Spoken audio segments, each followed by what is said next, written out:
Science एक एहसान और कर दे हम पे, ये जो पूरा जन्म देने का प्रोसेस है इसको शरीर से बाहर निकाल दे। इसमें यूटेरस की कोई ज़रूरत बचनी नहीं चाहिए, ये पूरी प्रक्रिया शरीर से बाहर हो। ये एक मनुष्य के शरीर का शोषण है कि उसका इस्तेमाल किया जाए जन्म देने के लिए। हमें ये देह मुक्ति के लिए मिली है, इसलिए नहीं मिली है कि इसमें से 2 4 और 10 देहों को जन्म देते रहें। हम बार बार बोलते हैं ना नारी सशक्तिकरण, तो विमेंस इमेंसिपेशन में जो एक बड़ी चीज़ अभी बाकी है वो यही है, उनको जन्म देने के बोझ से मुक्त करो। जैसे भी करना है करो, आर्टिफिशियल वूम में करो, बाहर करो, प्रयोगशाला में करो, फैक्ट्री में करो, टेस्ट ट्यूब में करो, जहाँ करना है करो, उसको बख्श दो, उसकी देह को बख्श दो। औरतों के शरीर को बच्चा जन्म देने के बोझ से बख्श दो। विज्ञान को ऐसी कोई प्रक्रिया लानी चाहिए जिससे बच्चे औरत के शरीर के बाहर पैदा हो सके, ताकि औरत को अपने जीवन में और भी बहुत सारे चुनाव करने का आजादी और मौका मिल सके। अभी अभी आपने इस शॉर्ट में आचार्य प्रशांत, जो कि प्रशांत अद्वैत फाउंडेशन के प्रतिष्ठाता और श्रीमद् भगवद गीता और वेदांत के शिक्षक हैं, जिनके पास आज की तारीख में 35,000 से ज्यादा लोग श्रीमद् भगवद गीता और वेदांत का शिक्षा ले रहे हैं, जिनमें से मैं भी एक हूँ। उनको आपने ये स्टेटमेंट, ये वक्तव्य रखते हुए सुना। जाहिर है कि बहुत अजीब सा लगा होगा कि कैसे बच्चे औरत के शरीर के बाहर पैदा हो सकते हैं या होने चाहिए विज्ञान के कोई प्रक्रिया के माध्यम से, ताकि औरत को बहुत सारे और चुनाव करने का मौका और आजादी मिल सके। जाहिर है कि काफी लोगों को आपत्ति भी होगी इस वक्तव्य से उनका।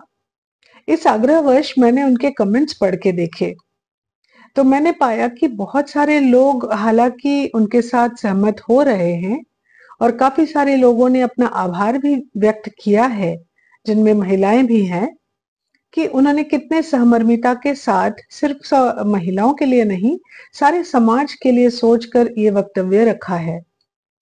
लेकिन कुछ कमेंट्स ऐसे थे जिससे साफ मालूम पड़ता है कि बहुत सारे लोगों को काफी आपत्ति है उनके इस वक्तव्य से और वो बिल्कुल भी सहमत नहीं है।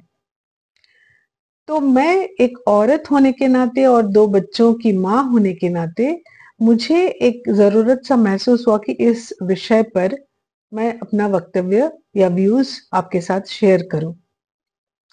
इससे पहले कि मैं अपना वक्तव्य शेयर करूं, मैं आपको उनमें से कुछ कमेंट्स पढ़ के सुनाती हूँ। ये जो कमेंट्स हैं कुछ इस तरह के: मुझे नहीं लगता कि औरत खुद इस चीज से अलग करना चाहेंगी। और एक कमेंट है: यह सही नहीं है, वुमन की रेस्पेक्ट इसलिए ही होती है क्योंकि वह जन्म देती है। और एक कमेंट: क्या लड़कियां अग्री करती हैं इस बात से कि जन्म देना बोझ है? देखिए, बच्चों को जन्म देने का जो तजुर्बा महिलाओं का है, ये हमेशा एक खुशनुमा तजुर्बा नहीं होता है।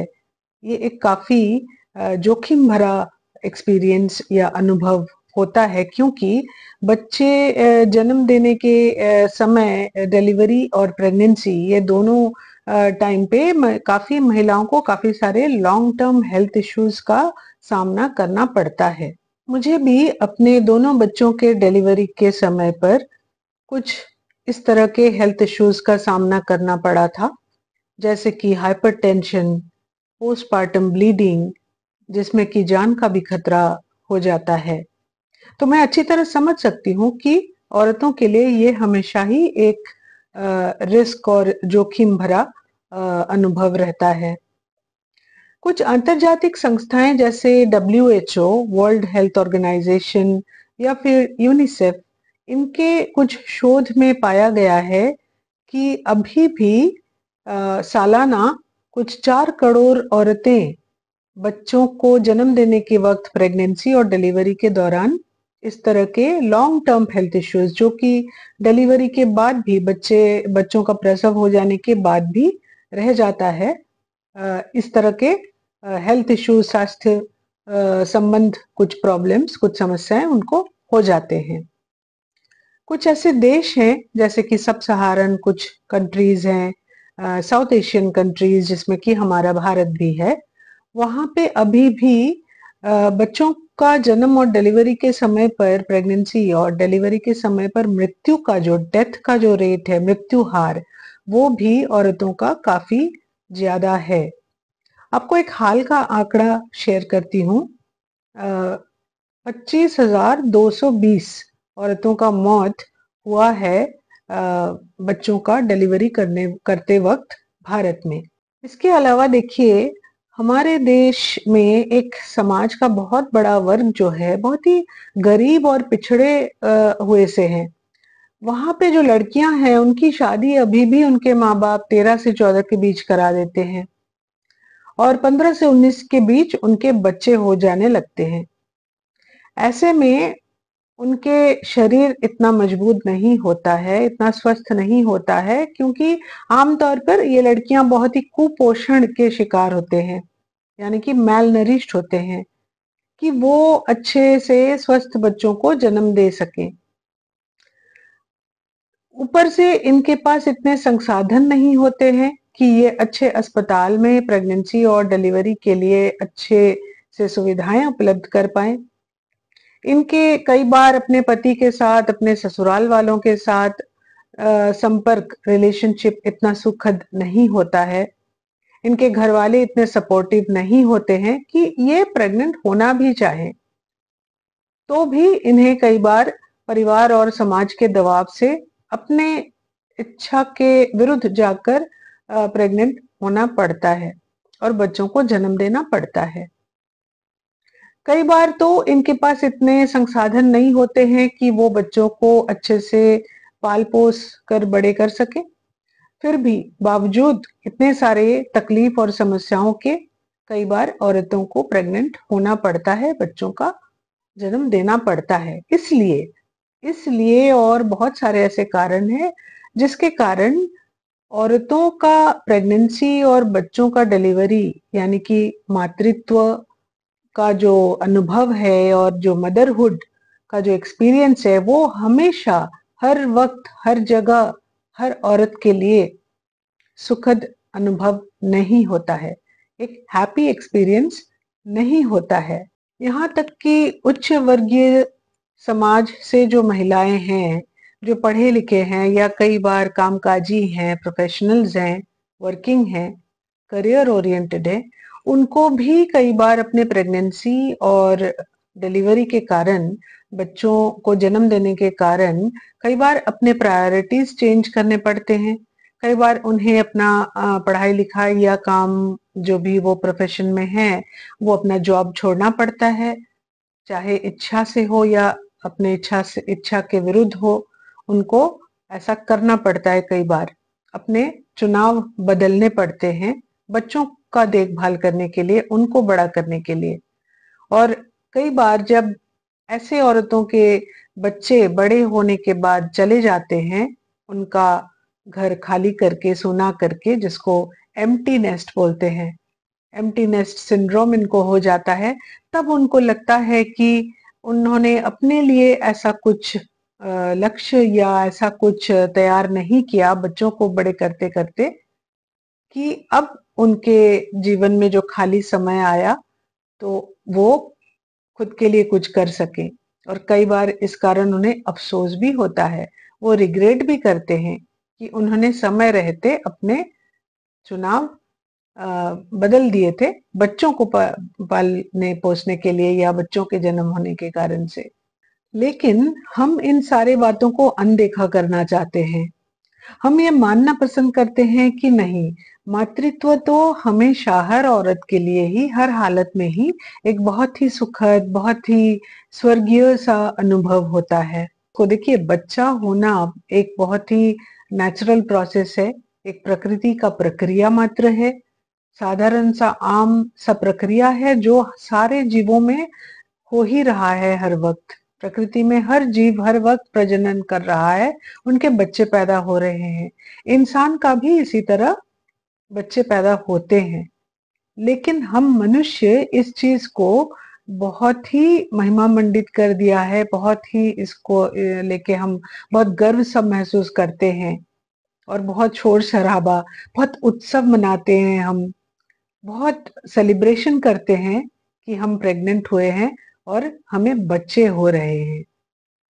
हालांकि ये एक बहुत ही नेचुरल प्रोसेस है, इसमें कोई बहुत यूनिक या खास बात नहीं है जो हम मनुष्यों के साथ हो रहा है। जो हर जीव के साथ हो रहा है हमारे साथ भी होता है। मुझे तो ऐसा लगता है कि ये जो मातृत्व को बहुत महिमा मंडन करने का जो मामला है ना, ये शायद मनुष्य जब से समूह में रहना शुरू किया, कम्युनिटी लिविंग, तब से शायद ये शुरू हुआ था। क्योंकि तब मनुष्य को नंबर का जो महत्व है वो समझ में आया कि संख्या जितना ज्यादा होगा, जितने ज्यादा लोग होंगे उनके पास, वो उतना क्षमताशाली होंगे, वो उतना पावरफुल होंगे। और इसके लिए स्त्रियों का होना, कि स्त्रियों का गर्भ का जो उपयोगिता है, जो फायदा है, वो उनको समझ में आया।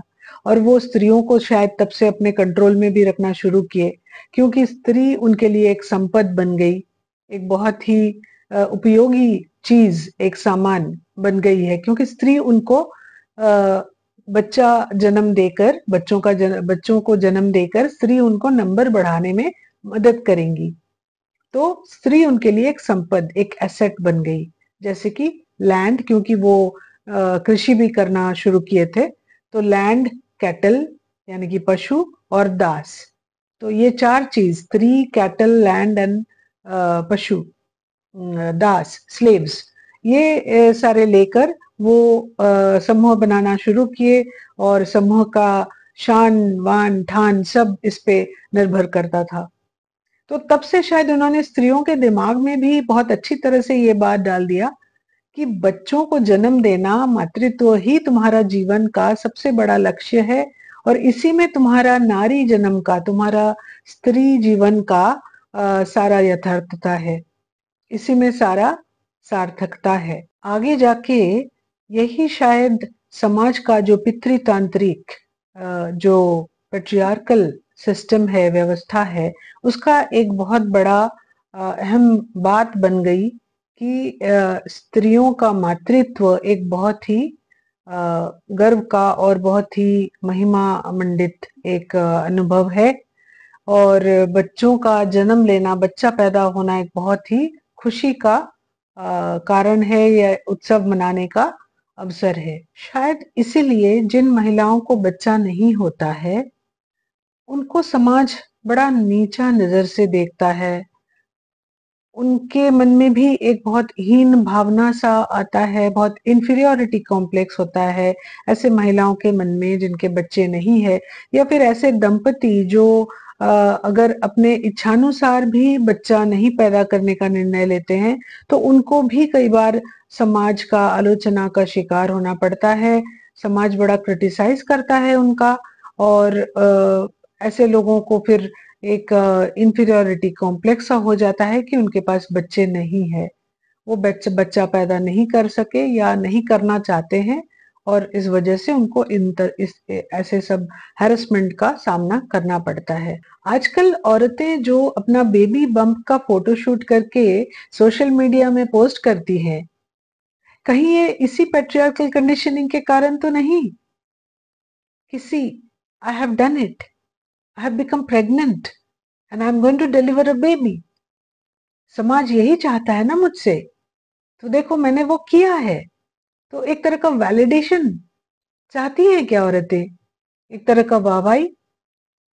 क्योंकि देखिए पहले भी गर्भवती महिलाओं का पेंटिंग्स, चित्रांकन किया जाता था बड़े ही रोमांटिसिज्म के साथ। तो आज भी महिलाएं खुद अपना बेबी बम्प का फोटोशूट डालती हैं, शायद इसी कंडीशनिंग से कि क्योंकि महिलाओं का अपना यथार्थता, अपना वर्थ, अपना होने का, अपना अस्तित्व का सार्थकता इसी चीज में है कि वो माँ बने, वो बच्चे वो जन्म दे। ये जो उस एक मान्यता सा उसके दिमाग में बैठ गया है, समाज ने बिठा दिया है, शायद ये एक कारण होगा बेबी बम्प्स का फोटोशूट पोस्ट करने में। किसी ने इस तरह का कमेंट दिया है, to be mother you have to give birth, purpose of life is also giving a life someone new, it will give more satisfaction than मुक्ति। जब हम एक नया जीवन को धरातल पे लाते हैं बहुत सारे नए संभावनाओं के साथ, जाहिर है कि बहुत खुशी की बात है, बहुत संतुष्टि की बात है।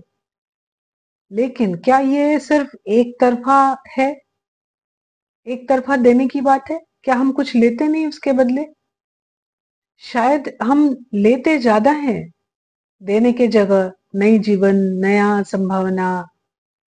देखिए, जब एक बच्चा पैदा होता है तो उसका नाम हम देते हैं, उसको पदवी हम देते हैं, तो इस तरह वो हमारा जो पहचान है, पारिवारिक पहचान है, सामाजिक पहचान है, उसको आगे बढ़ाता है।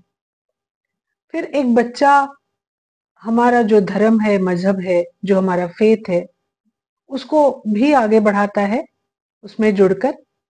हमारे जो ट्रेडिशंस है, कल्चरल प्रैक्टिसेस हैं, जो हम संस्कृति पालते हैं, वो भी बच्चे हमको मदद करते हैं आगे बढ़ाने में, क्योंकि हम उन्हें वैसा ही शिक्षण देते हैं। फिर बच्चे हमारे जो कई बार अधूरा अरमान होते हैं, हमारे अधूरे सपने होते हैं, उनको भी पूरा करके हमें खुशी देते हैं, सुख देते हैं।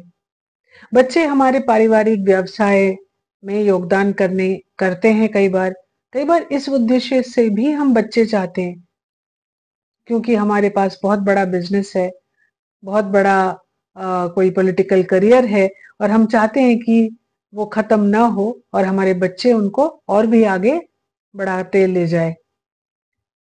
कई बार बच्चे हमारे जो मेंटल बैगेज होता है ना, जो हमारे कई बार कुछ ट्रॉमास होते हैं बचपन का, जिससे कि कुछ तरह के नफरत या डर या कुछ डिसलाइकिंग्स, कुछ डिसअप्रूवल्स किसी इंसान के लिए या किसी चीज के लिए हमारे मन में पैदा होता है, वो हम बच्चों के दिमाग में ट्रांसफर करते हैं, और हम चाहते हैं उनसे ये एक्सपेक्ट करते हैं कि बच्चे भी वैसा ही सोचें, वैसा ही फील करें और वैसा ही व्यवहार करे, बिहेव करे, बिहेवियर भी उनका हमारे ही तरह हो, ऐसे कुछ लोगों के साथ या फिर कोई कई परिस्थितियों में, है ना।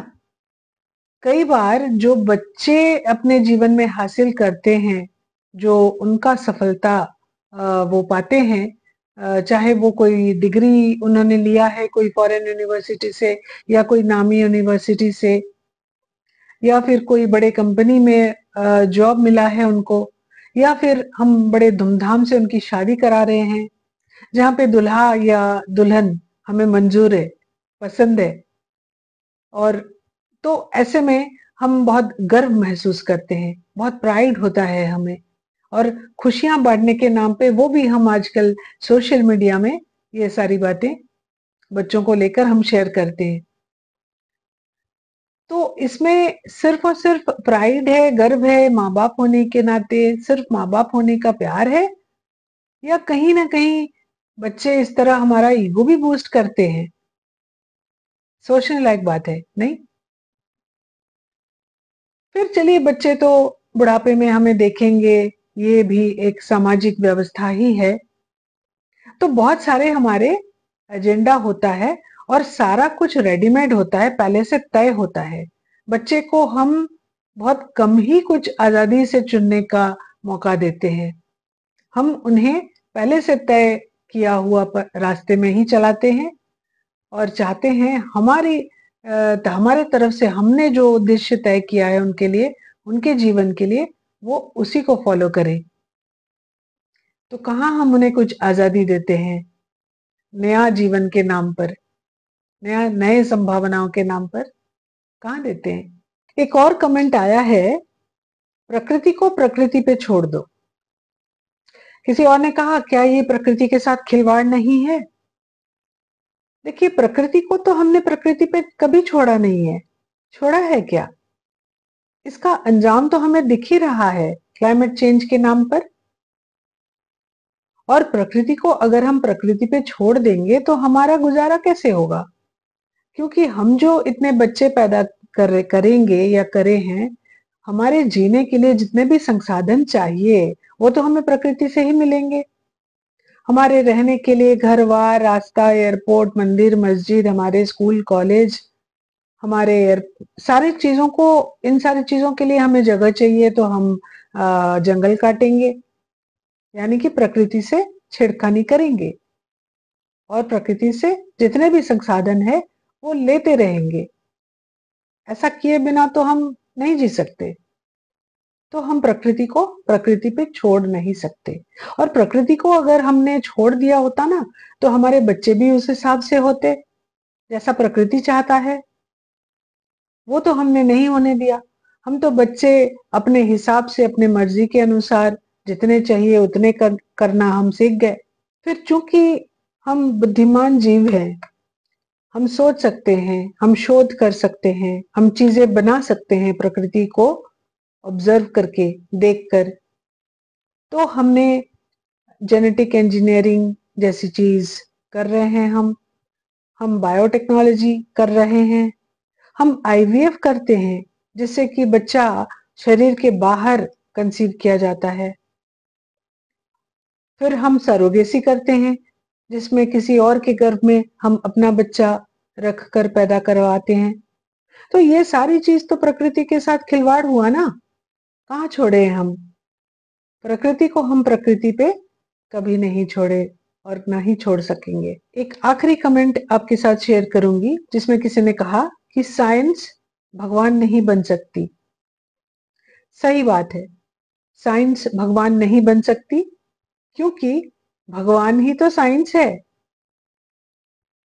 साइंस कहने पर जो हम समझते हैं, बायोलॉजी, फिजिक्स, केमिस्ट्री, वो सब तो प्रकृति में पहले से है, जिसको हम भगवान मानते हैं। अगर हम इस प्रकृति को, इस ब्रह्मांड को, सारा जो चल रहा है, अगर इसको हम, और या फिर इसको चलाने वाला कोई होगा, अगर हम ऐसा मानते हैं, तो वो तो इन्हीं चीजों के, फिजिक्स, केमिस्ट्री, बायोलॉजी के सिद्धांत से ही चला रहे हैं, या प्रकृति चलता है। तो फिर साइंस ही तो भगवान हुआ। भगवान को साइंस बनाने की जरूरत नहीं है, तो भगवान ही साइंस है। देखिए, ये जो है ना, ये सब कुछ कहे सुने बात हम बोलते हैं, बड़ा नैतिक लगता है सुनने में, लेकिन इनमें कोई यथार्थता है नहीं। हम भूल जाते हैं कि ना ही हमने प्रकृति को प्रकृति पे छोड़ा है, और जिस साइंस का हम इतना इस्तेमाल करते हैं वही भगवान है। इसके अलावा कुछ और भी ऐसे कमेंट्स थे कि इसके बाद माँ और बेटा बेटी का क्या संपर्क रह जाएगा, और बच्चे माँ का क्या सम्मान करेंगे। तो इसके पीछे भी वही पैट्रियार्कल, पितृतांत्रिक जो कंडीशनिंग है, दिमाग का जो मान्यता है दिमाग में हमारा, वही झलकता है।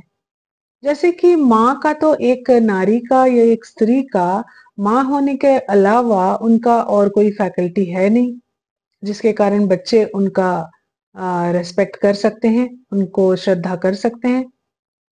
जन्म देना ही उनका एकमात्र, और वही वो बेस्ट कर सकते हैं, यही काम है उनका।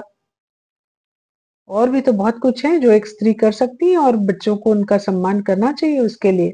तो अब बताना आपको कैसा लगा ये जो मेरे व्यूज हैं, या आपका खुद का कुछ वक्तव्य है, तो आप कमेंट बॉक्स पर लिखकर शेयर करना। और अगर कही सुनी बातों के अलावा कुछ और हम सोचते हैं, सोच सकते हैं और कह सकते हैं, ये अगर आपको अच्छा लगता है, आप भी ऐसा करते हो, तो मेरे इस चैनल को आप लाइक करना और सब्सक्राइब करना, और अपने कमेंट्स, अपने सुझाव शेयर करना।